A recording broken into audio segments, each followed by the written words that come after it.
AAY, or the Antyodaya Anna Yojana, targets about 25 million families from economically weaker sections of society, and they are entitled to 35 kgs of food grains. Now, really, the rest of the ones who are in the high priority list also, or priority list, also get about 5 kgs. So the objective is that, courtesy the Food Security Act, we're trying to make hunger a crime in this country. And the whole idea is also to make sure that we have a more targeted public distribution system, which is really to ensure that there is no hunger in the poorer sections of our society. Now let's take a look at the scoreboard, and yes, things have changed. Purvi Modi is now at 5,426. Welcome Ankita Kadam, you're at 5,022. Sahil is at 3,866. Shreyan and Siddharth complete the top five, and Arya Prasannan, a special mention, is the highest climber to this point. Again, let me remind you, very dynamic scoreboard. What I love about it is that it's very dynamic and it throws up just a whole bunch of names, and you think, oh, I'm at eighth. I was at eighth the last time, and I was at seventh the time before, and I somehow haven't come up, into the top five. Listen, trust me, this scoreboard is very mischievous. You'll get there sooner than you think. So on to the next question. I love this question. Women who have sons typically face lesser spousal violence or abuse compared to women with no children. Is it true or false? So if you have sons, you're fairly safer in society compared to not having children at all, which leaves you open to abuse. Okay, the answer is false, and I love the fact I'm really enjoying and trying to think what the 57 of you who said the right answer, which is false, were thinking when you put and selected this particular answer. So the incidence of spousal abuse on women with sons is 33.4%. And the incidence of spousal violence on women with no children, so no kids at all, is 18.8%, which I think is giving us women some ideas. And among all the states and union territories, Manipur and Tamil Nadu have the highest incidence of physical or sexual violence of women within marriages. We're talking about women facing spousal abuse, all right? So we're going to take a look at the scoreboard. And Ankita is now on fire with 4 right answers with 5,715. Ankita, don't get too smug. Things change very fast. And then there's Purvi, but I'm really hoping you get there. And there's Purvi, followed by Sahil, Shreyan, and Sahil Diman. So again, we have 2 Sahils back in the top 5. That's an interesting choice of a name, and does very well on India Fact Quiz, by the way. So now we get on to the next question.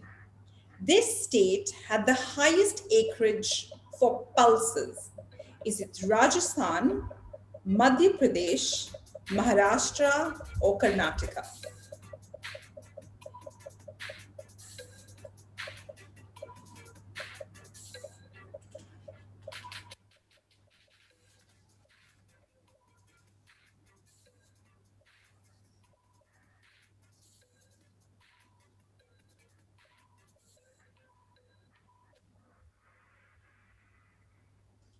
All right, so 38 of you said it was Madhya Pradesh, which is by far the highest percentage, so you did get it spot on. And the highest acreage of pulses in 2018-19 was really at 6.88 million hectares. And India's overall acreage for pulses was about 29.03 million hectares. Rajasthan's acreage was about 5.9.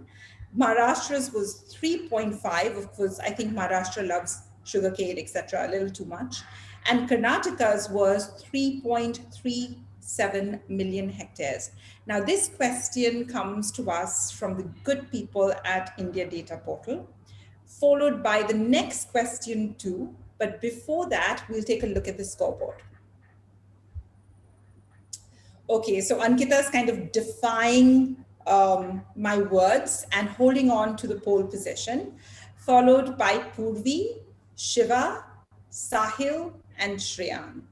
So 3 players, including Sahil, have had an answer streak of 3. And now we move on to the next question, which is also from the India Data Portal. So double points. Which crop has the lowest cultivation area in India in million hectares? Is it wheat, paddy, pulses, or nutri-cereals?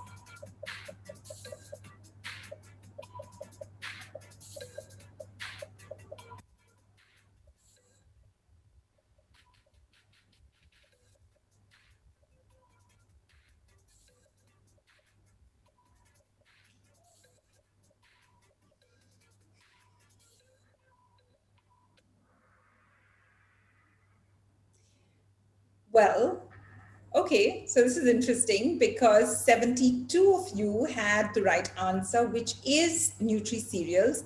I think I'm talking to a bunch of absolute geniuses because this was a fairly tricky question, and I would really love to just open up the conversation and get some insights on how you selected that. So essentially, as per the Ministry of Agriculture and Farmers Welfare, in 2018-19, Nutri-Cereals had a cultivation area of about 21.98 million hectares. And Nutri-Cereals essentially consist of sorghum, different types of millets, and just not sort of specific or limited to bajra and ragi. And the cultivation area for wheat was about 29.14 million hectares. Paddy was, which is rice essentially, was 43.78 million, clearly by far the largest, and pulses was about 29.03 million hectares. So we'll take a look at the scoreboard now, and I'm really anticipating some significant changes. Surprise, surprise, just one change. Siddharth comes into the top 5 with 6,667. Well, I think lots of surprises here. And 7 players again have hit another answer streak of 3. So keep at it. It's going to get very exciting as we come to sort of the closing line. Now we have the next question. Which of the following states produced the highest yielding nutri-cereals in 2017-18? Is it Uttar Pradesh, Andhra Pradesh, West Bengal, or Tamil Nadu?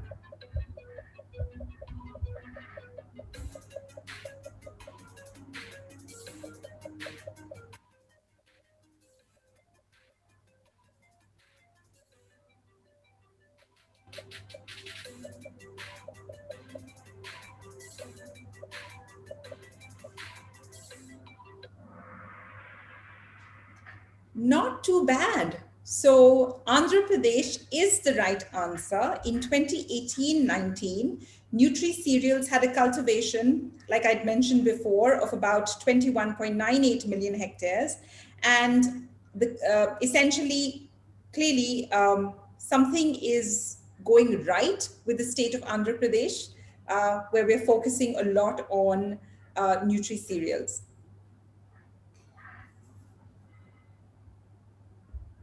The scoreboard now. Purvi is on pole position. Ankita, don't worry, you're there somewhere very close by and you're going to come back in. We have Sahil at the second position, Gembali, Gargi, and Vishnu. And a special mention to Swarupa Patil, who is the highest climber so far. So keep at it and things can change very quickly. On to the next question. Globally, India ranks second in both fish production and aquaculture. True or false? Second position in the world. I don't know. A little hard to believe, frankly.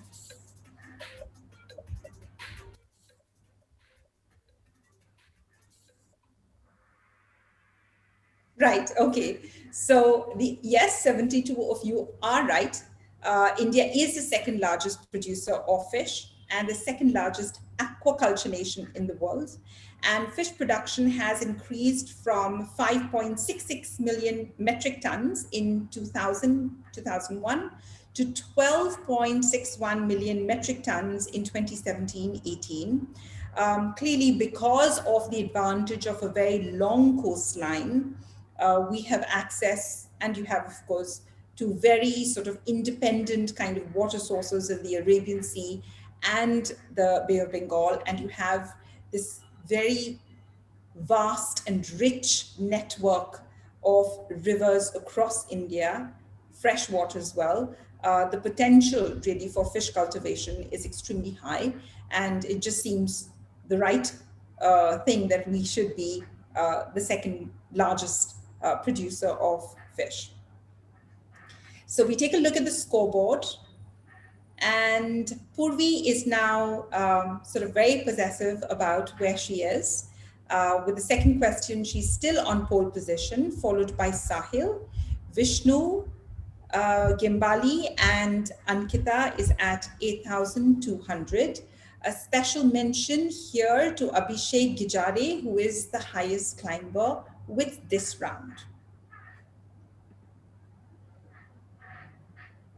We still have four more. So the median age of birth, or rather the first birth, among women in India is 17 years of age, 19 years of age, 21 years of age, or 24 years of age. Take your pick. What do you think it is?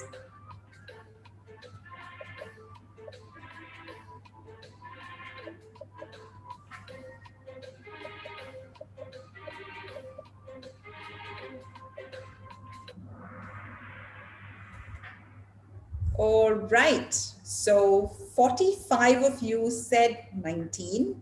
This is median age, so it can be a little misleading. So don't get too caught up here. But the median age of first birth is 21 years of age. I reckon because of our urban counterparts kind of balance out, who are now sort of having children at a much later age, gradually it is creeping up. We kind of offset our sisters in rural India. The median age is 21. And well, urban women are in general having their children a little later, on an average, at least a year later. We're looking at composites, huge number sets. So a year later than our counterparts in urban India. And of course, we all know, and I think the Prime Minister is also very committed to making sure that we raise the age of women getting married and having children. And that is only because there are a whole range of complications when it comes to women having children earlier. It's not really the most advantageous thing, both for the child and the mother.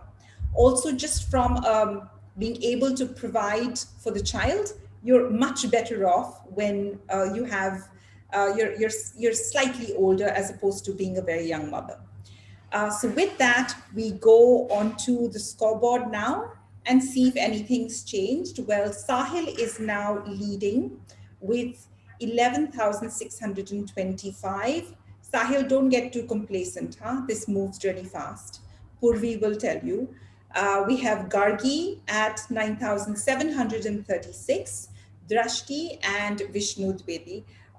You are our top 5 till now. On to the next question. Food grain production has declined drastically in the past 2 decades. We've seen a lot of climate change. We've seen some crazy rainfall. We've seen some intense droughts. So, what do you think?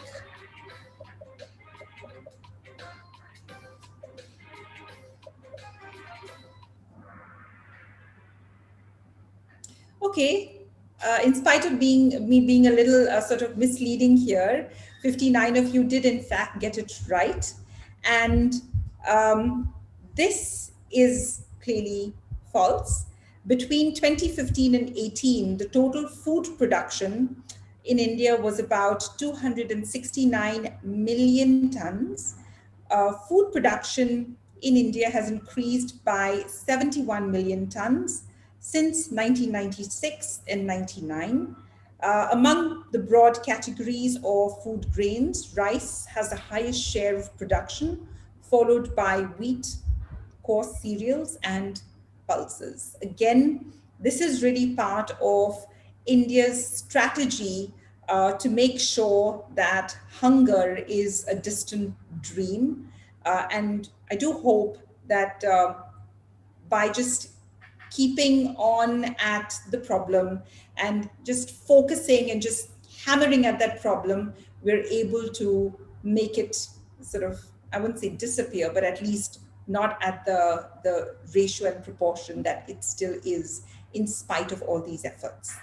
So with this, we're going to take a look at the scoreboard and see if there's any change there. Not really. I think everyone is sitting and holding on really tight. So we'll move on to the next question.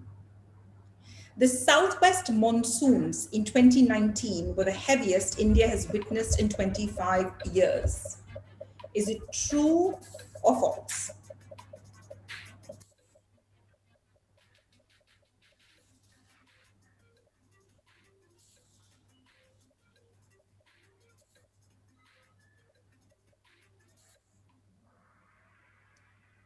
Fantastic. Okay. So, yes, it is true. 2019, while 2020 has been cruel in many different ways, 2019 was very harsh in terms of the monsoon. And we had periods, it was the wettest September that we had seen in decades. Um, in fact, we lost on record officially 1,685 people. Maharashtra, some of the districts that had never seen this kind of flooding before, were inundated with water for days on end. So we're really seeing, in fact, Maharashtra contributed about 22% of these 1,600 odd deaths, which is really staggering. And clearly, this is not something that we were prepared for or something that we imagined would happen.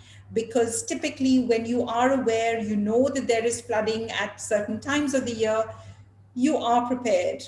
But clearly, what happened last year really had even the national disaster relief teams up in arms because there was flooding happening across the country in various pockets. So it was a very sort of tragic situation. And extreme rain events are really increasing the unpredictability, the intensity of it is becoming very sort of hard to pinpoint, simply because of this whole climate change and global warming that's really adding to all of this. So with this, we'll take a look at the scoreboard, and there's been a little bit of change between Drashti and Gargi. They've decided to just swap places. I'm wondering for what, but we still have 2 more questions to go. So all the best to everyone, and a special shout out to Kanchan, who's got the highest answer streak of 5 so far. Double points for this question. In 2017, this state or union territory was the highest producer of rice in India. Was it Odisha, Kerala, Andhra Pradesh, or West Bengal.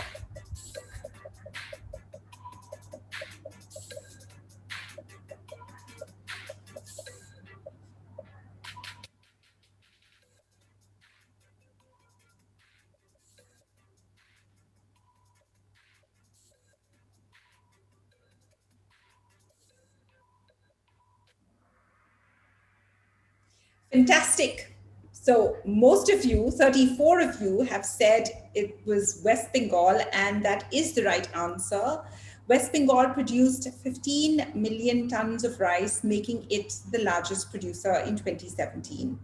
Odisha and Andhra Pradesh each produced about between 6 to 9 million tons of rice, and Kerala produced less than 3 million tons of rice.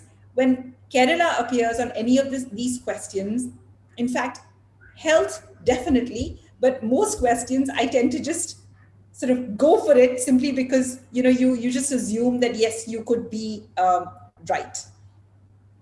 And all northern states except Assam produced less than 3 million tons of rice in 2017, making a special mention here because rice cultivation just requires, and the step cultivation is very conducive for rice, and therefore a special mention for our northern sisters here. Now, we'll have a look at the scoreboard and then we go into the last question of this round of quizzing. It's Sahil, followed by Purvi. Kanupriya, you're at 11,978. Gargi and Soumya Brata. 15 players have got 3 answers right. We're on to the last question. Don't worry, those of you who have sort of gotten up there and got pushed down for some reason or the other, we still have many weeks of quizzing, and I'm sure by the end of it, all of us are going to be absolute pros.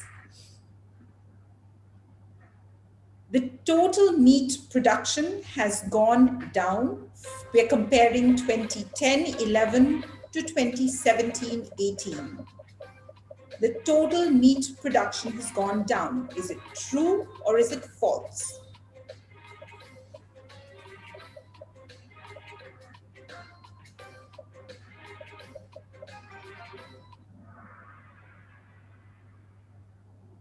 Well, 69 of you are absolutely right.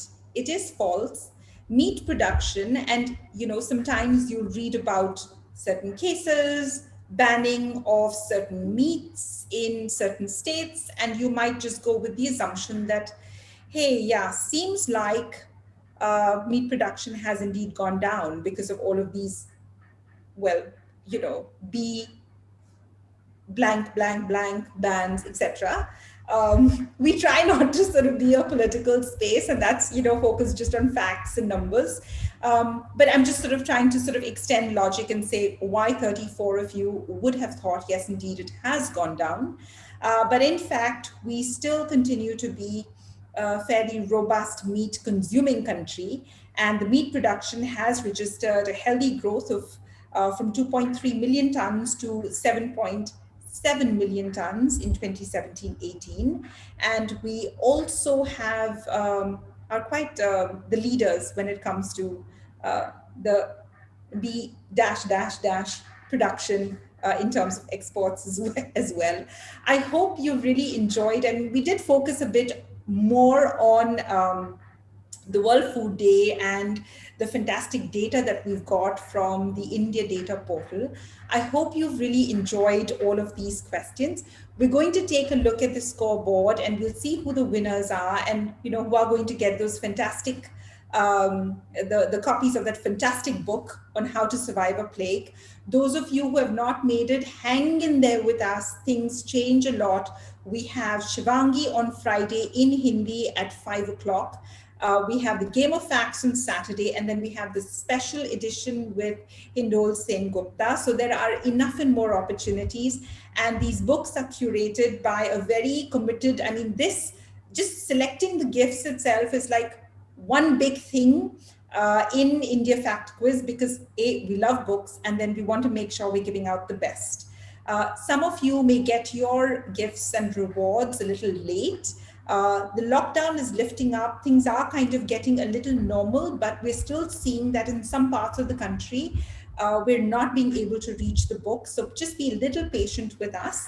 And now on to the top three. So we have Kannu Priya, number 3. There's Purvi Modi, number 2. And congratulations, Sahil. You have won today's Game of Facts with 15,477. So thank you all very much. Enjoy, the three of you, your little dalliance in the spotlight, and we'll see you again next Saturday at 5 p.m. Those of you who can join in tomorrow, please make sure you're there. It's going to be a very interesting quiz. It's focusing on healthcare. Another wonderful book is there to be given. It's 5 o'clock with Hindol Sen Gupta. Don't miss it, and have a great time. Have a great week. Please write into us. You want to know the sources of these questions. There is India Data Portal, but we are more than happy to share it with you. So please write into us. It's connect@indiafactquiz.com. Mask up, sanitize, maintain social distance, and see you soon next week at 5 p.m. on Saturday. Thank you very much.